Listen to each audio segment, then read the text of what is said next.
a Óscar en este día que para él es tan especial y en el que vamos a celebrar, pues que ya tenemos aquí, pues de estar deseándolo mucho tiempo, Carta Astral, como ha dicho Luis, su primer poemario publicado por Goria Ediciones. Yo quería darle las gracias también a Luis por la parte que le toca en esta aventura. Gracias también muy brevemente a Sonia, Jennifer y Cristina Alpinoste del Cresol por acogernos siempre con tanto mimo y tanto cariño, que siempre uno se siente muy cuidado cuando viene aquí. Y gracias a ti también por la oportunidad que me das hoy, pues de poder acercaros a vosotros, que vais a ser los futuros lectores de Carta Astral, pues las que han sido mis impresiones y las ideas que he ido hilando a partir de la lectura de este libro.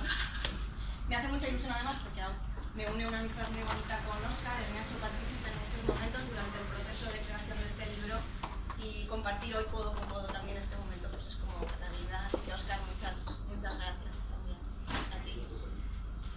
Bueno, yo también voy a dar las gracias. Pasad si queréis, aquí hay sitio. Esto es informal, o sea, si se corta, no pasa nada. Bueno, yo, como en mi día, voy a tomar mi ratito de gloria, así que me he traído los agradecimientos escritos para que no se me olvide nada. Solo son 2 páginas, así que... Bueno, oye, espera, las gafas de... Bueno, en primer lugar, muchas gracias a todos por acompañarme hoy en este día para mí muy especial. Gracias a mis amigos, compañeros, amigos de todas partes, a mi familia, a mi madre que está por allí, a mi hermana, muchas gracias por venir. Quiero dar también las gracias a 2 personas que ahora mismo no están, que son Carmen y Sara, son mis amigas y colaboradoras en la Asociación Letras de Contestania, y que si no hubiera sido por ellas, que me dieron el empujón, hoy no estaba aquí, seguro, porque seguiría todo guardado en un cajón. También quiero dar las gracias, por supuesto, a Luis, este valiente que se ha atrevido a sacar esto adelante, este emprendedor que de su bolsillo ha apostado por mí.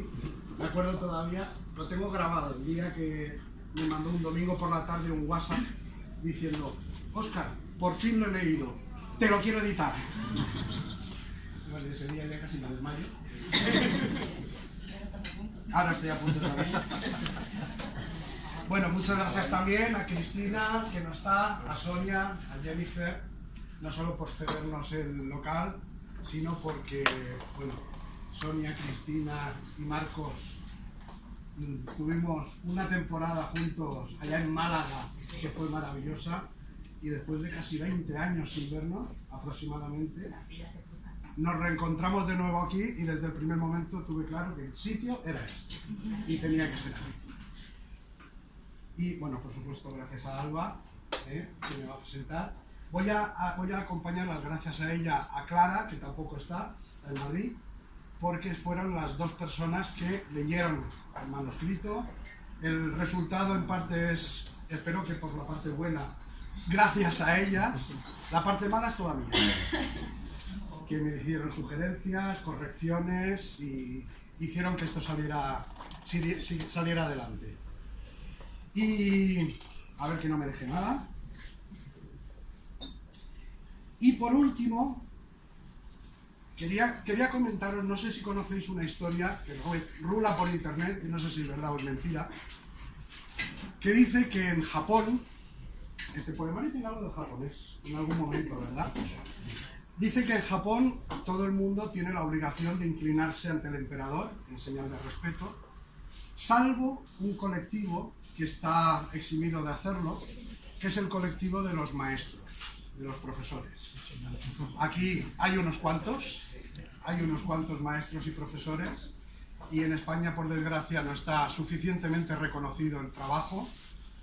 Así que mis últimas gracias son para Ana, me inclino, mi profesora, porque este libro es de ella. Gracias a todos.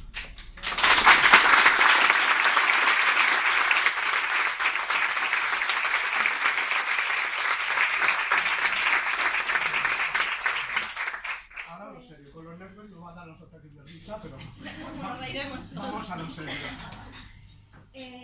Yo voy a ir directa al meollo porque sobran las presentaciones. Hoy Óscar juega en casa, todos creo que sabéis quién es, y si no, tenéis la oportunidad estupenda de comprar el libro después y descubrirlo a través de su escritura. Conocen a Óscar, pero no al Óscar Claro, papel. de eso hablaré después.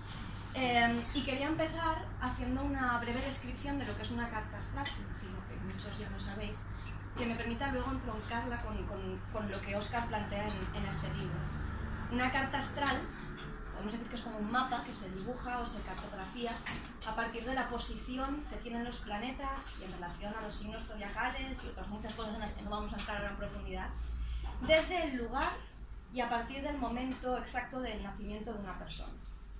Ese mapa, que siempre queda inscrito en un círculo, permite después trazar una lectura o una predicción futura de los que serán muchos rasgos de nuestra personalidad o de nuestra psicología a lo largo de la vida.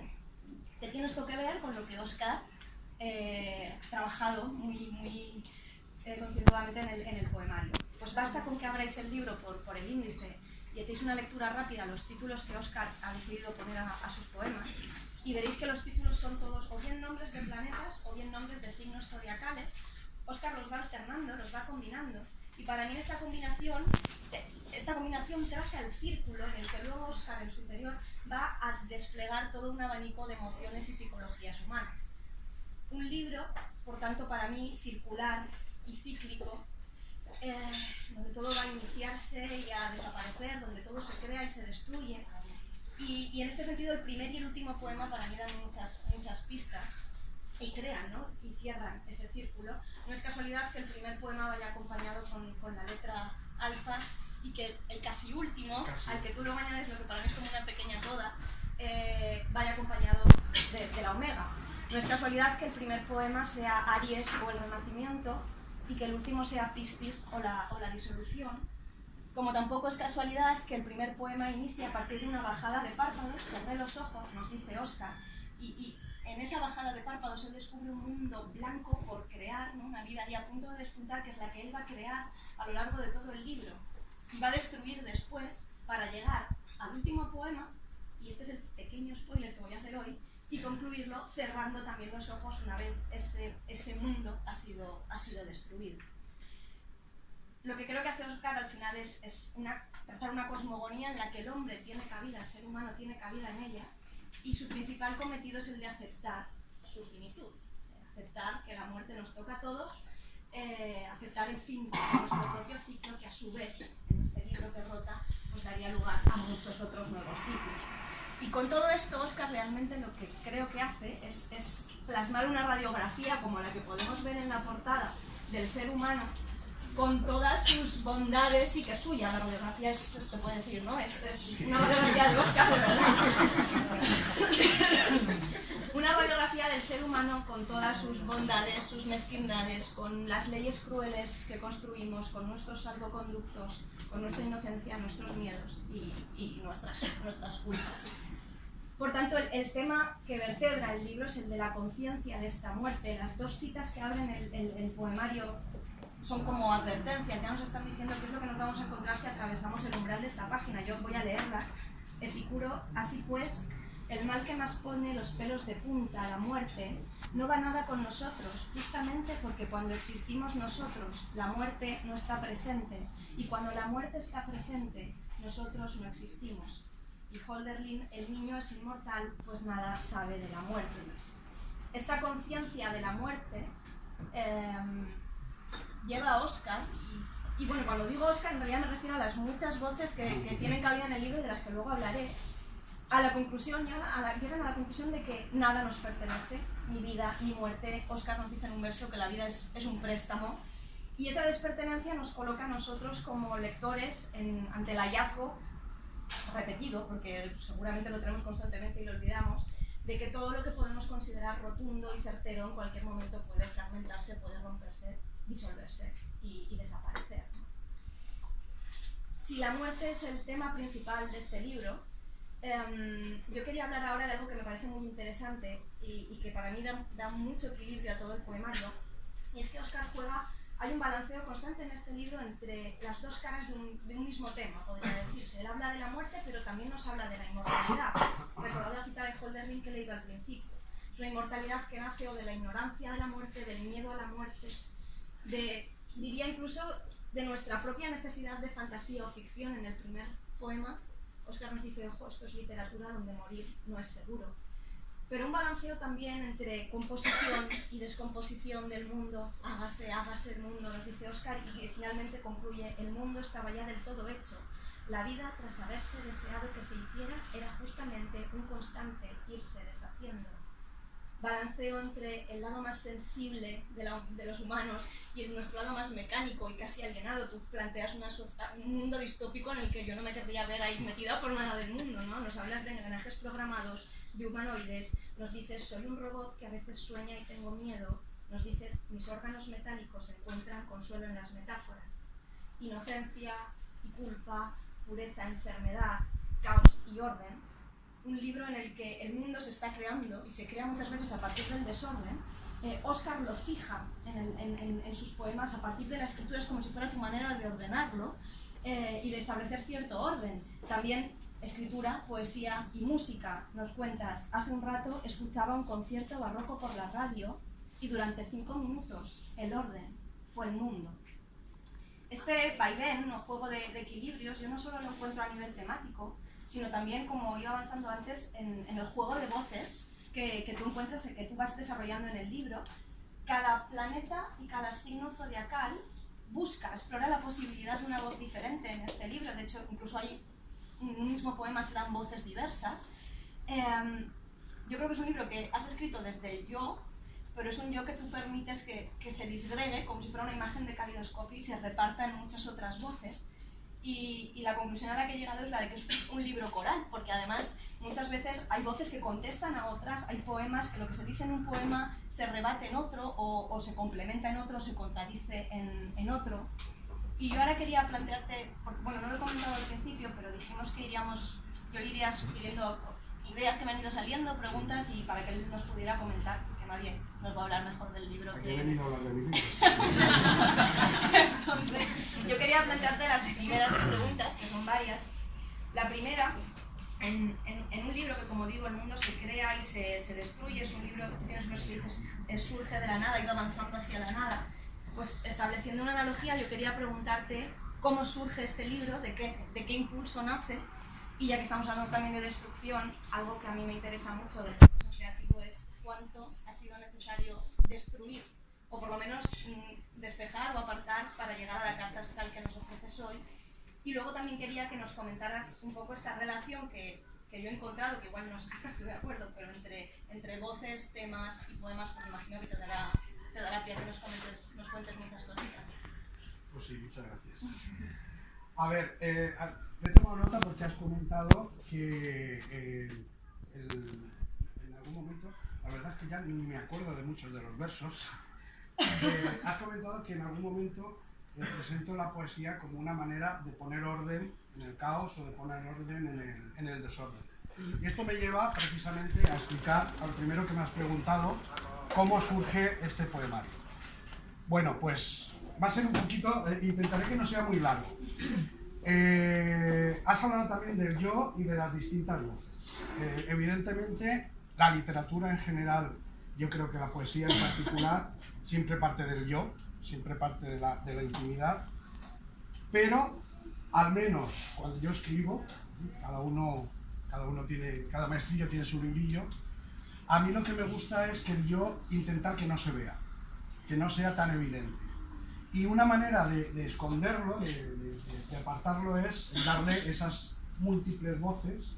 Para empezar, porque el tema no es un tema personal, no es algo que me afecte solo a mí, sino que nos afecta a todos. Y una manera de hacer que nos afecte a todos es que una parte lo cuente una mujer, como en Géminis, que lo cuente un personaje mitológico, como en Tauro. Es decir, muchas voces diferentes, muchas voces también en la escritura. Si los cogemos por separado fuera del libro, parecerían cosas escritas por personas distintas en ocasiones, aunque hay cosas también que se repiten. ¿Y cuál fue el origen de este libro? Bueno, este libro empezó a escribirse hace... No, y además, aparte de mirar a Raúl, me acabo de acordar que lo he saltado en los agradecimientos. Sí.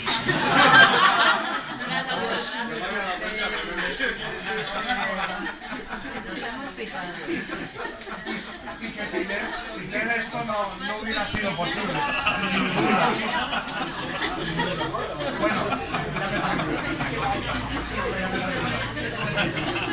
Bueno, este libro empezó a...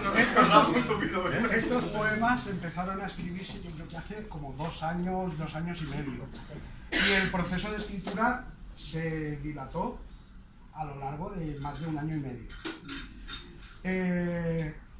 Al contrario de otras cosas que he escrito y que hace mucha gente, no son una colección de poemas que luego haya reunido, sino que yo partí de una idea, que ahora os explicaré. Esa idea pasó a un esquema y ese esquema es el que fui completando. Es decir, antes de poner el primer verso, yo ya sabía de qué tenía que tratar cada uno de los poemas del libro. Igual no es muy ortodoxo, pero es lo que a mí me sirvió para llevarlo a cabo. El detonante, digamos, es, bueno, ya lo he dicho en alguna entrevista, es un hecho que fue hace... La semana que viene va a hacer 15 años de la muerte de mi padre.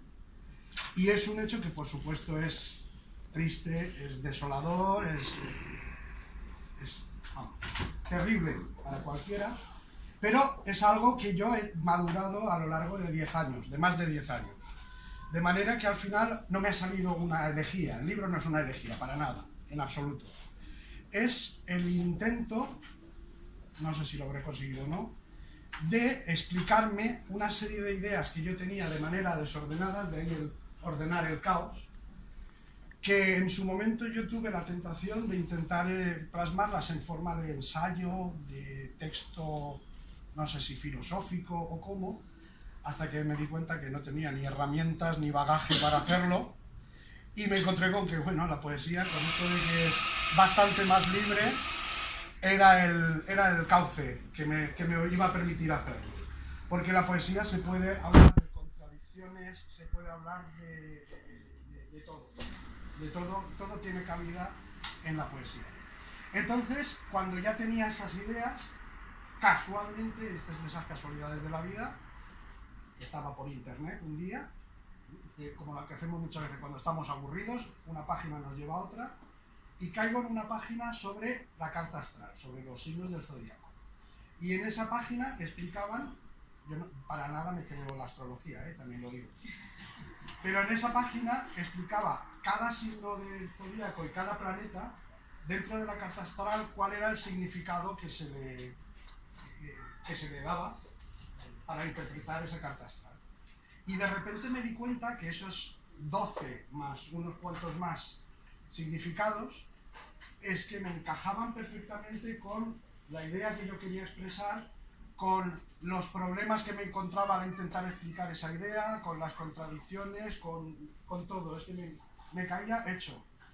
De ahí que el poemario tuviera ese esquema previo antes de ponerme a escribir, porque en realidad el esquema casi que me lo hizo Wikipedia, prácticamente. Luego hubo que rellenarlo y bueno, y por supuesto, el ponerlo bonito. La otra pregunta que me hacías era que destruí. He destruido montones de versos, he destruido montones de palabras, algunas sugerencias también fueron de destrucción. Sí. Clara y Alba, como diría Eliot, fueron il miglior fabbro. Fueron los que me ayudaron a podar. Sirvieron también para destruir tabús, cosas que yo no me hubiera atrevido a decir de otra manera y que aquí se han expresado, no voy a decir cuáles son. Y poco más, este ha sido el origen, he hablado de todo lo que me has preguntado. Si quieres hablar un poco de esta relación que hay entre temas, poemas, voces, contestan por realidad. Lo de las voces era eso, era un esfuerzo consciente de que el yo estuviera oculto. No por vergüenza ni por pudor, sino porque no quería que esto quedara en una simple confesión. No es un poemario confesional. No es relatar una experiencia, es a partir de esa experiencia cuáles eran mis ideas e intentar explicarlas de una manera bonita. Muy bien. Pues, bueno, si os parece, sigo un poquito. Otra de las cosas que yo quería destacar, junto al juego de voces, es el juego de referencias que tú introduces sin parar a lo largo de todo el libro. Referencias de todo tipo que de alguna manera refuerzan cada vez lo que Óscar quiere contarnos. Carmen y Sara, que no están hoy aquí, pero son las autoras del prólogo, ellas lo apuntan muy bien. Ellas dicen que leyendo a Óscar se percibe que hay un largo periodo de influencias y vivencias que ha dejado que poquito a poco permeen en su escritura, vayan dejando como pozo. Y es verdad, uno te lee y percibe que tú has reflexionado mucho acerca del proceso de escritura. Me enseñabas hace un rato el cuadernito en el que lo tenías todo organizado. Aquí está esto, para que veáis que no miento. No, dice la verdad. Pero también se percibe, y esto me parece mucho más importante todavía, que has leído mucho y que has dejado que esas lecturas calen. Referencias, como digo, de todo tipo, clásicas, mitológicas. El libro está recorrido por Ulises y Polifemos de la actualidad. Referencias bíblicas. Das cabida a escritores que yo imagino que forman parte de tu árbol genealógico como lector, ¿no? De esa pequeña familia en la que uno se arropa conforme va leyendo más y más. Bien porque los citas a modo de cabecera de algunos poemas o incluso los incluyes. En un poema aparece nada más y nada menos que el señor Robert Balser, ¿no? Y luego, por supuesto, como gran melómano que sé que eres, pues la importante presencia de la música en el poemario. Dices, sueño con Bach, sueño con Messiaen y sobre todo sueño con Charles Ives, y en un guiño a su pregunta sin respuesta continúas, sigo buscando preguntas que puedan tener algún tipo de respuesta. A mí me da la sensación que todas estas referencias que tú introduces son como pequeñas llamas o lucecitas que alumbran un poco la esperanza en este mundo tan devastador que nos retratas, que es atroz, que a veces es inmisericordia, incluso tiende al apocalipsis, que digo yo. Entonces, estas referencias para mí son como pequeños momentos de salvoconductos que decía antes, pequeños asideros. No sé si te apetece hablarnos un poco de cómo es el diálogo que estableces con estos referentes, de qué manera, ¿no? ¿Qué hallazgos encuentras tú en esas lecturas que te han acompañado durante el proceso de escritura, o incluso imagino que antes, y cómo te han ayudado a cerrar el círculo que es este libro? ¿Me vais a permitir que lea unos pocos versos? ¿Tenías pensado leer esto? Lo acabo de leer. Vale, no, pues entonces es esto. Bueno, pues, por ejemplo, voy a empezar con las referencias musicales, que los que me conocéis sabéis que antes que cura quise ser cocinero o algo así. Pues yo antes que nada hubiera querido ser músico, como la música, el oído lo tengo para escuchar nada más. Pues, por ejemplo, para que veáis una muestra de esto, el poema Venus es uno de los breves. Ah, bueno, no lo has comentado, creo. Una característica formal del libro es que son 12 poemas dedicados cada uno a un signo del zodiaco, y luego creo que son 11 que son planetas, que dentro de la carta astral tienen importancia, pero que no entran dentro del horóscopo, del periódico, digamos. Entonces, uno de esos planetas es Venus, y el planeta Venus dice así: esta cuerda no vibra con la misma frecuencia. Yo vibro con la ofrenda musical, o con Messiaen. Lo prefiero así, un eco lejano, un sonido que no es sino el recuerdo de un sonido más antiguo. Invítame a este baile que hoy aceptaré. Quiero oler tu piel y tu cabello. Esta cuerda no vibra, pero quiere aprender a hacerlo. Esa necesidad de música en mi vida es como el aire, en primer lugar. Y luego, en segundo lugar, los escritores. La relación con los escritores pues es de todo tipo, ya lo has dicho. Algunos de los poemas aparecen citas como encabezamiento, y estas citas a veces son un comentario al poema que va a continuación. En un caso son como un... ¿Cómo se llamaría eso en latín? Una petitio benevolentie o algo así. Captatio benevolentie que es para decir, ojo, que lo que viene a continuación no es tan malo como parece. Y todo esto. Luego, dentro de los poemas aparecen citados poemas que, cuando me he acordado, los he puesto en cursiva para que se vea que no son míos. Pero incluso hay paráfrasis, hay copias, hay darles la vuelta a versos de muchísimas. Sí, yo creo que a mí se me escapan muchísimas, o sea, hay muchísimas referencias y a mí se me han escapado por lo menos la mitad. Incluso a mí, cuando estábamos en el proceso de edición, la cuarta o quinta corrección, oye, este verso ponmelo en cursiva que no es mío, porque no me había acordado. Entonces, ese diálogo viene paralelo con el hecho de que se escribió a lo largo de 1 año y medio. 1 año y medio de intensísimas lecturas. Y entonces, cada lectura nueva era decir, a ver, es que lo anterior no me gusta, tiene que ser así. Y un constante cambio. Entonces, la relación ha sido esa, de maestros, de voces a las que he escuchado caso, intentando que no se notara mucho el plagio. Imitate. Homenajes a creaciones. Bueno, pues por mi parte, para ir cerrando ya un poco mi intervención. Hace poquito Ralph, en la presentación de Mónica Ojeda, decía que él como presentador debía convencer, ¿no? Hablaba de que el papel ese día era el de convencer al público para que ella al final se hiciera este libro. Yo espero convenceros a todos. Si me preguntabais por qué tenéis que leer Carta Astral, yo os diría porque me parece un primer libro muy, muy honesto, escrito desde la valentía que da el miedo es un sentimiento muy presente en este libro, y desde la valentía que da también saber que las palabras, que la poesía, que el lenguaje también pueden llegar a ser perecederos, pueden al final hacerse mil añicos y acabar disolviéndose como el propio mundo que son capaces de crear. Tú nos dices, a la causa última ponle el nombre que tú quieras, no será por ello menos implacable. A mí me parece un libro escrito desde ese asombro y desde esa perplejidad, y donde hay asombro y donde hay perplejidad, pues qué duda cabe, hay preguntas. Carta Astral es un poemario que constantemente se está cuestionando lo que va hallando y revelando en poemas anteriores. Conforme avanza el libro se cuestiona todo lo que va apareciendo. Hablábamos antes de ese guiño a la pregunta sin respuesta de Charles Ives, y es algo que está muy presente en el libro. Como lectores vas descubriendo preguntas y pasas de página a ver si en esa pregunta está la respuesta y a ver si en la siguiente, y al final te encuentras con que las respuestas pues casi siempre son nuevas preguntas.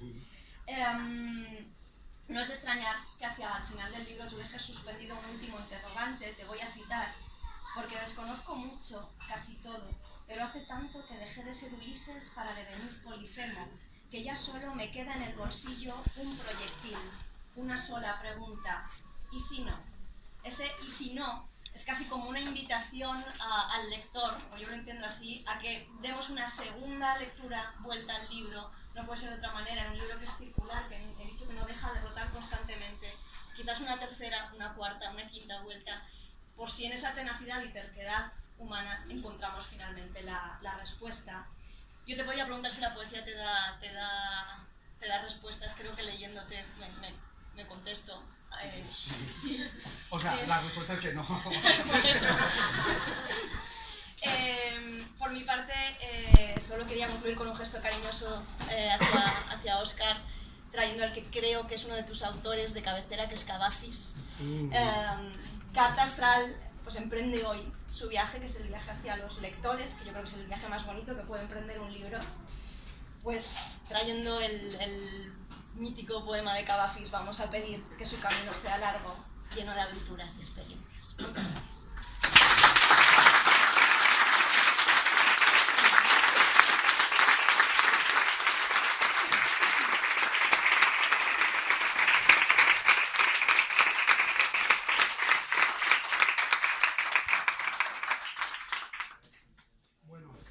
Espero que después de esta presentación, que estoy ya, harpias, que os hayáis quedado con ganas de comprar el libro, que mi editor tiene que sacar más libros, pero sobre todo que os quedéis con ganas de leerlo. Yo, si os apetece, voy a hacer una pequeña selección. Poemas enteros yo creo que no voy a leer ninguno, porque de verdad hay algunos que son muy largos, de más de 3 páginas. Entonces voy a leer fragmentos. Voy a intentar no llorar. Que si no Cebrián me dirá que soy un moñas. No, que no eres un moñas, tú lloras. Tira para adelante. Tira para adelante, le podemos darle edición. No, 3 páginas no. No. Tranquilos, tranquilos. Bueno. Voy a seguir un poco la selección por orden del libro.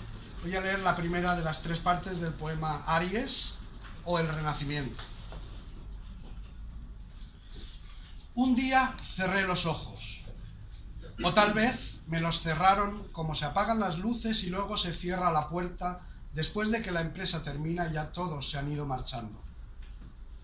Cerré los ojos y quedé dormido, como dormido. Cerré los ojos y entonces la muerte. Y en este punto habría de terminar, el poema tendría que terminar, pero es literatura donde morir no es seguro. Cerré los ojos un día y de pronto el mundo era muy blanco. Comprendí minerales en mi boca y entendí la lengua de los montes, la lengua de las rocas. Mis ojos se hicieron algas y fueron parte del banco inmenso de seres que se alimentan y alimentan. Y mis huesos se convirtieron en los huesos de tus hijos, quizá en los paños de una muralla futura. El resto, piel, bazo, tripas, se disolvieron en la tierra. Se hicieron tierra, humus, pasto de lombrices, y quedó el alma suspensa en la nada, disuelta para siempre en la bella transparente. Incipit comedia.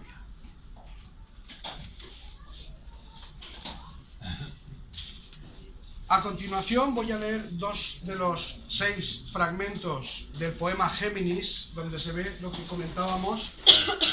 Este poema, en ese intento de disfrazar el yo, está escrito en femenino. Quien habla es alguien que habla de sí mismo como ella. Bueno, eso. Este poema, curiosamente, cada una de las partes no solo lleva un número, sino que cada parte se llama acometidas. Son como 5 o 6 intentos, golpes, para ver si consigo expresar lo mismo. No me enrollo más. Segunda acometida. Toda yo soy roja por dentro, que son de ese color las cosas que urgen, me dicen. Debajo de un nombre me dicen que yo duermo y yo ignoro si estoy. Sé que soy, pues lo he pensado. Sé que soy el impulso por respirar, la voluntad de persistir y de latir. Pero no sé, todo lo ignoro, si ese no querer dejar de respirar, de circular, lleva mi nombre. Miro en el espejo y recuerdo que me reconozco. Reconozco en esos valles y umbrías, esos libros y todo junto, reconozco algunas frustraciones. Incluso también los bultos acuarelan rojo. Y la quinta acometida dice: